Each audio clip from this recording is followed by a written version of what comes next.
Now, I find that quite interesting, that a government position that is meant to be paid for off of taxpayers' money, off of your hard-earned money that's taken away from you, is the ultimate parent company of a group of companies.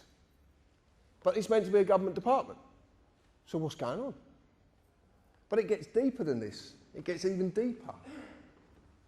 Because we started to look at the post office, and someone sent us this information just recently, and it actually turns out is if you're on the dole and you get a gyro, you generally have what's called a post office account. A lot of people remember these post office accounts, you get the little books. Well, the post office accounts now are owned by JP Morgan Europe Limited. Now, we've had this confirmed by HM Customs and Revenue. They've actually confirmed that that's absolute fact. So you have a foreign bank now that owns part of the post office. Very interesting. But what's even more interesting is that a non-trading company, since the date I gave you, is trading as TV licensing. TV licensing takes $3 billion a year off of you to a company that doesn't exist, that's part of the Secretary of State and Trade of Industry. Things are not right. Things are not right. I could put a lovely swear word to that, but I'm not going to. I could though. So there's something very, very wrong, okay? And this is all hidden. You wouldn't know about this unless someone like me comes along and says, oh, did you know this? So I started to look at politics, because I didn't understand politics. I certainly didn't understand what Parliament, like you can understand the formulation of Parliament, the history of Parliament. I understand that. But I looked at it, and I'm not going to read it out because it doesn't need to be read out because it says exactly what's clear. But the interesting part about it is what policy is, because it's actually a written contract. And it's the contracts that are the most significant here. They're the most important part of this. Because what you live in is contract law. You live in the law of money. They call it the colour of law, the colour of money, but it is basically contract law. That's what you're living in. But it's done via deception, because you just don't know. So when you look at an Act of Parliament, which becomes a statute, which is primary legislation, which in turn is enacted and enforced by statutory instruments, which is secondary legislation. Council tax is a prime example. There's thousands of examples, but council tax is one that sort of hits home with people. Because people I know, you know, when I was speaking to a lady in a garage, and once she'd paid the council tax and all the bills, she actually had £20 to feed her child and herself every week. Now, there's something very wrong there, very wrong indeed. And the government said to her, well, if you quit your job, we'll look after you and pay the tax. But because she wants to go and do a job, she is penalised and survives on £20 a week. Most of you spend more on that when you go out for a meal. Just brings it home. It brings it home. So council tax is a statutory instrument. You can check this out for yourself. Go on the OPSIS site. Enacted on the 1st of April 1993 under its primary legislation, the Local Government Finance Act 1992. Now there's a little trick goes on with this. It's quite clever. Because if they put an act through, which they did the Terrorism Act, is a classic example. Terrorism, well, I'll talk about that in a little bit later, because something very significant about it. When they put an act through, they don't have to enact every part of the act. And have you ever read these things? Oh, dear. They're mind-boggling, absolutely. But they don't have to enact it. What they do is they sneak in a statutory instrument every now and again and enact part of an act. The reason they do this is because once they put the act through, they don't have to put it back through Parliament. It can just be enacted under a statutory instrument. So what you live under mostly is statutory instruments, but you just don't know what they are. Because in all the definitions I could find, and I've searched everywhere to find this because I want to prove myself wrong, because that's the easiest, but it is a created, written, legal contract. It's contract. That's the point. I'd like you to remember that because it's going to come back a little bit later on. So I looked at this so-called society that we live in. And I looked at the meaning of society, number of persons united together by mutual consent, which is very important, in order to deliberate, determine and act jointly for some common purpose. My friend, Mr. Gerrish, wherever he is, will be enlightening you on this later. But society basically really, all it really means is the socially dominant members of a community. The people who actually say, I'm better than you because of my position, because of my status, because of the clothes I wear, because of the way I walk. Unbelievable. They really do believe it. I remember watching, me and my partner Hev were watching, what were we watching? Some Parliament thing, which was quite hilarious, because it's just like going to the theatre.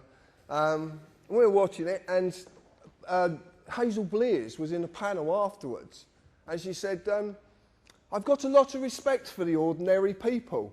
And I piped up, I'm about to swear, I piped up, who the fuck does she think she is?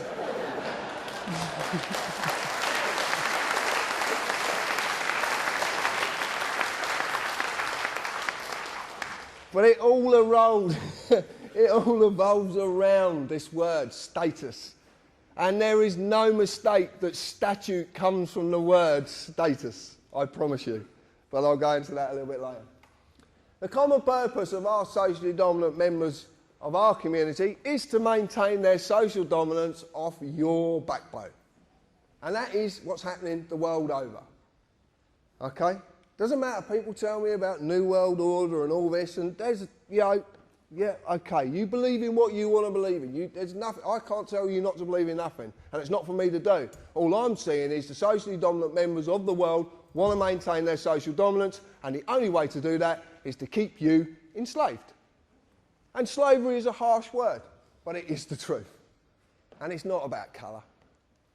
It's not how we look, how we speak, or what we look like. Everybody in the world who is not the socially dominant is enslaved. But they are as well, and I'll explain that in a little bit. So we've got the socially dominant members. This is simply the Law Society. This is the society you belong to, but as a man or a woman, you're not a member. And I'll explain. So I looked at contracts. An agreement between two or more persons. There's that magic word, persons. That creates or modifies an existing relationship. There must be mutual consent by all parties. Otherwise, the contract cannot exist. Cannot exist unless there's mutual consent. And this is very important. It's another thing I'm going to come back to. So I looked at a constitution, which John explained earlier, the way his take on it. And you know, pretty much that's it, basically unwritten. John talked about the American Constitution, our Constitution, ours is unwritten. The reason I see ours is unwritten, because something that's not written down is easier to manipulate. Very simple, very, very simple indeed. But see, the point is, a man or a woman is legally known as a thing. Did you know that? You're a thing. No, you are, you're a thing. That's what you're known as, things. For nothing of substance, natural, and I presume you're all natural, can exist in the legal industry. The thing has to be given a legal personality, a legal person, a certified name. A man or a woman is not a member of this society. The certified name, the legal personality, the legal person is. This is all that is bound by the rules of this Constitution of the Law Society, which is actually Anderson's Constitution. Now, if you're into the Ministry of Funny Handshake stuff, have a look at Anderson's Constitution. Makes fascinating reading. So what I've decided to do, and there's a lot of help from Richard, who sat in the audience, one of the admin, Hev, my partner, Dan, a lot of people have given us help about this, and the anti-terrorist again. This is actually what an Act of Parliament is defined as, a statute is defined as. And it's quite simple. It's a legislative rule of society given the force of law by the consent of the governed, as of a rule of a corporation. Now, as it says there, by its own definition, it tells you it's not law.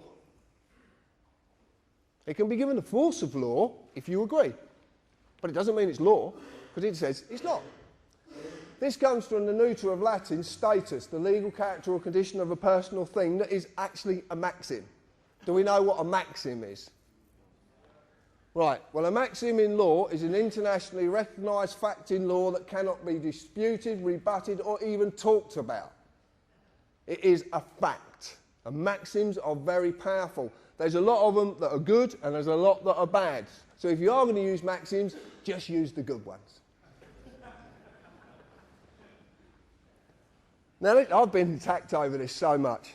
The United Kingdom Corporation Limited, formerly known as United Kingdom PLC, United Kingdom Corporation, and now we believe it to be known, and I will say believe because I can't show you the evidence yet, but we believe it's the UK PLC company.